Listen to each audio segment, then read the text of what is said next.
तर आपण चाललोय आता बैलाकडं. बैल पाहायला चर राहिले का काय करू राहिले पाहायला चाललो. चला बैल तर खाऊ राहिले. आता जायचंय आपल्याला तिकडं गाईंकडं. आपण आलेलो आहे गाईपाशी. तर गाई पण खाऊ राहिल्या भूस.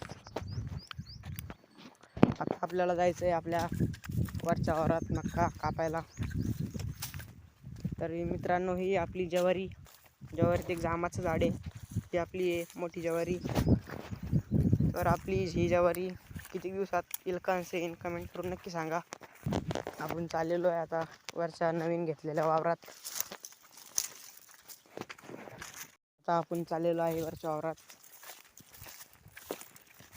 तर वरच्या वावरात आपण जी मक्का लावलेली आहे, पेरलेली आहे, त्या मक्काला पाणी येण्यासाठी ह्या छड्या आहे. तर मित्रांनो, ह्या छड्या आपण त्या मक्काच्या वावरात पाणी येण्यासाठी लावलेल्या आहे.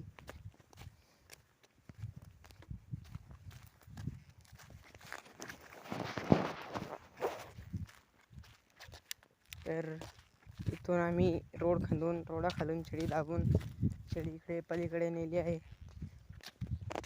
तर आपण आलेलो आहे आता आपल्या वरच्या वावरात. ही आहे आपली मक्का तर आता वाळून चालली, कणसं निब्बर झाली. आता आपण चाललेलो आहे वरच्या वावरात. तर वरच्या वावरात आपण जी मक्का लावलेली आहे, पेरलेली आहे, त्या मक्काला पाणी येण्यासाठी ह्या छड्या आहे. तर मित्रांनो, ह्या छड्या आपण त्या मक्काच्या वावरात पाणी येण्यासाठी लावलेल्या आहे.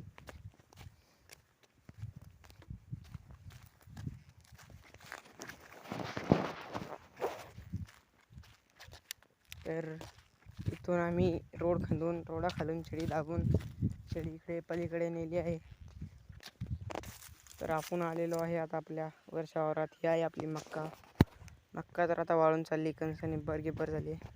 हा हे आपल्या वावरा शेजारचा गहू, हे त्यांची पत्र, ते तिकडं त्यांचं घर आहे.